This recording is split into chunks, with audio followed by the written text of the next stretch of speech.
पक्षाच्या संविधानाच्या संदर्भामधला एक विषय सकाळपासून चर्चेत आज या संदर्भामध्ये पक्षाचे प्रवक्ते सरचिटणीस सूरज चव्हाण यांनी अत्यंत व्यवस्थितरित्या खुलासा केलेला आहे.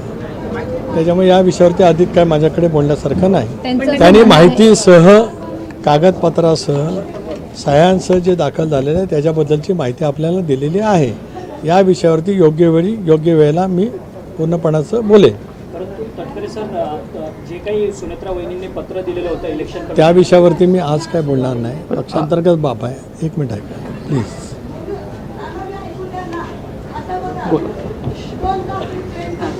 वहिनी आमच्या पक्षाचे अध्यक्ष आहेत. प्रफुल्लभाई भुजबळ साहेब, सुनील तटकरे, धनंजय मुंडे, मुशीफ साहेब, दिलीपराव वळसे पाटील साहेब, पक्षाचे अजून नेते आहेत. आम्ही सगळ्यांनी एकत्रपणे बसू.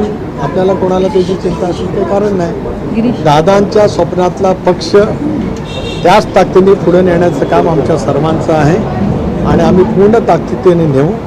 दादांनी ज्या कठोर परिश्रमातून जी निर्णय क्षमता NDA बरोबर जाण्याच्या संदर्भामध्ये प्रखरतेने दाखवली होती, ज्या आत्मविश्वासाने दाखवली, लोकसभेच्या निवडणुकीच्या पराजयाच्या नंतर पुन्हा ज्या आत्मविश्वासाने दादांनी पक्षाचं संघटन आम्हा सर्व सहकाऱ्यांना विश्वासात घेत उभं केलं, त्यामुळे 72% स्ट्रायकिंग रेट राष्ट्रवादी काँग्रेस पक्षाचा राहिला. उद्याच्या भवितव्याच्या कालावधीमध्ये जो प्रसंग आमच्यावरती आला आहे, ज्याच्यातून आम्ही सगळेजण खूप हळबळी आहोत.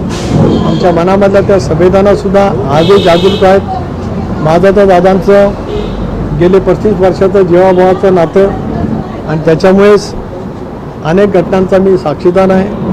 अनेक वेळेला आम्ही वेगवेगळ्या विषयाच्या वरती बोललेलो सुद्धा आहोत आणि त्याच्यामुळे दादांच्या स्वप्नाचा पक्ष पुढे ताकदीने नेणं सुनेत्रा वहिनींच्या नेतृत्वाखाली हे आम्हा सर्वांचं काम आहे. ते आम्ही नेत्यांनी त्या ठिकाणी करू. धन्यवाद.